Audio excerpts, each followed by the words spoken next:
Falando de, cara, linguagem neutra. Qual a opinião com certeza. Traz um professor de português, tem que falar sobre a linguagem neutra. Tá muito falado nas últimas semanas, né? Estavam com um projeto de lei ou estavam forçando alguma coisa e eu não sei em que pé que tá isso. Você tá por dentro?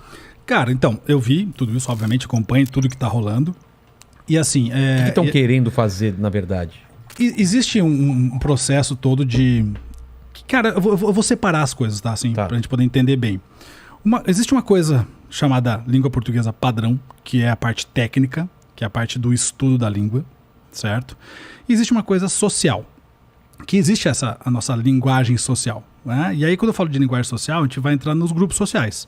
Então, por exemplo, se você faz parte do grupo dos boleiros, tem uma linguagem própria dos boleiros, que é a linguagem falada entre eles ali, termos que eles usam. Assim acontece também com a galera que é do pagode, do surf, né? Os grupos sociais todos têm sua própria maneira de se comunicar. Beleza. Então, duas coisas separadas. E existe isso, que é a linguagem falada, né, entre a galera, e existe o estudo da língua, que é a norma padrão. Quando eu falo estudo da língua norma padrão, eu estou falando da linguística. E aí tem muita gente que esquece que a língua é uma ciência. A língua é uma ciência. Sendo ciência, existem pessoas que estudam a língua. O que quer dizer que ela é uma ciência? Ela é uma ciência, assim como a biologia é uma ciência, a química é uma ciência, a física é uma ciência. Entendi. Tá? História, geografia, matemática, são ciências. E a língua portuguesa, ou melhor, a língua de modo geral, não só a portuguesa, mas as línguas também têm o estudo dela. O estudo da linguística é ciência.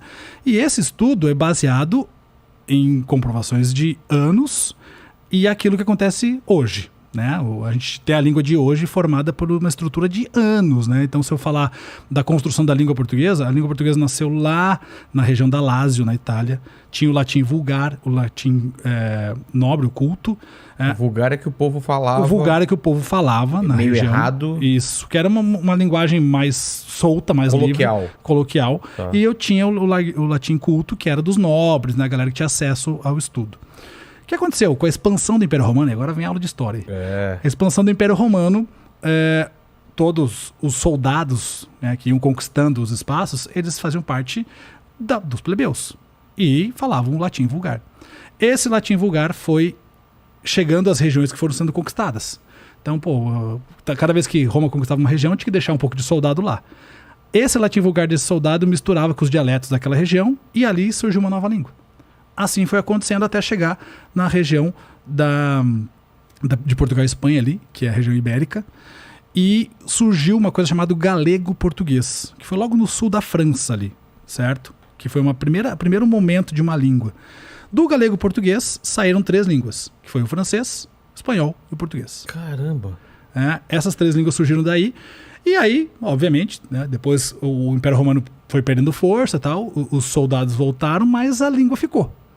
E essa língua lá de Portugal, né, de sei lá de quantos mil anos atrás, que veio depois de muito tempo para cá, e chegando no Brasil, lá com toda aquela história, a gente já sabe, né, de Pedro Álvares Cabral, juntou com o Guarani, do índio que estava aqui, depois, né, não vou chamar de excursões, mas um momento de escravidão que trouxe os escravos da África para cá, escravizou os africanos e trouxe para cá, misturou também com os dialetos africanos.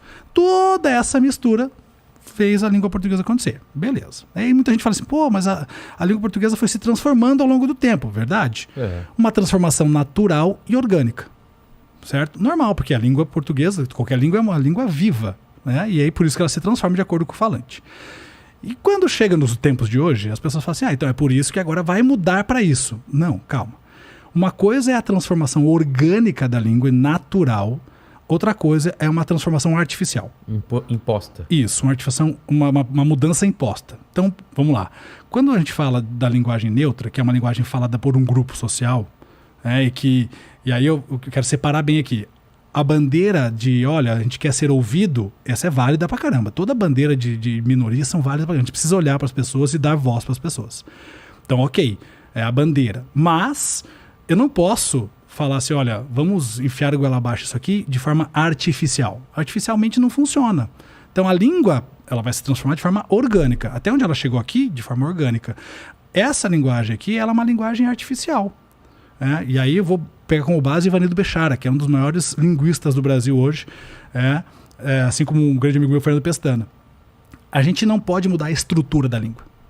Pensa num prédio. Se eu tirar as estruturas do prédio, o prédio rui.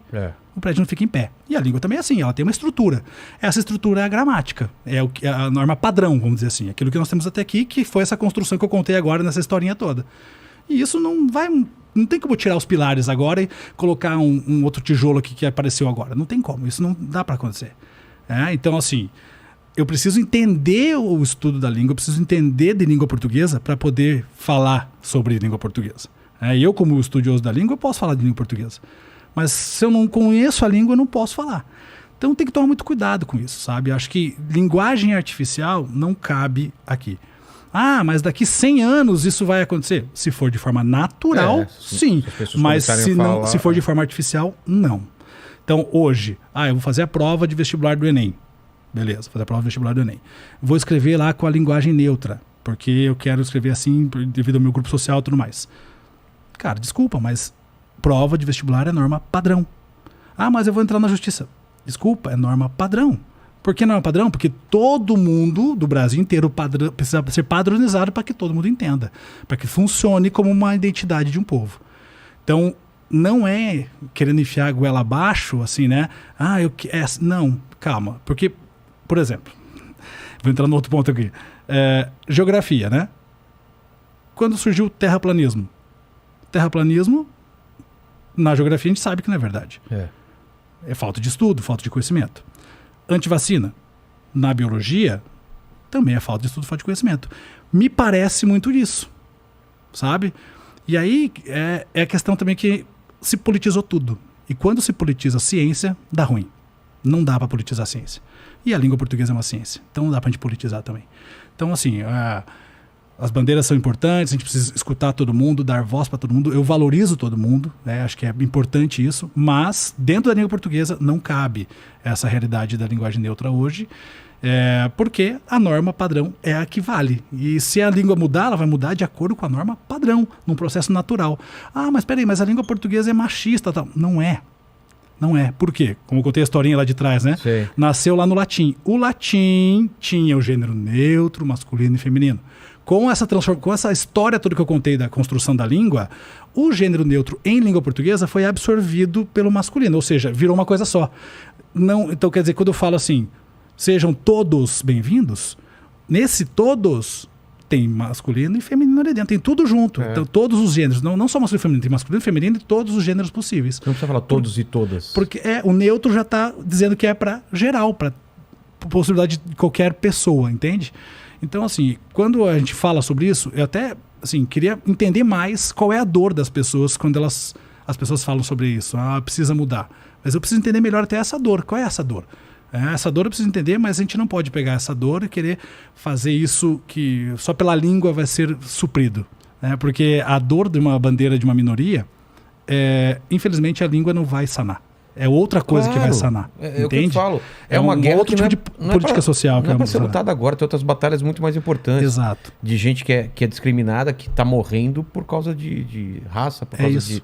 É isso. Então, assim, acho que precisa mudar um outro tipo de cabeça, um outro tipo de postura social em relação a isso. Não é esse tipo de batalha que tem que ser feita. A batalha é outra. A batalha é muito mais profunda em relação a isso. Com certeza.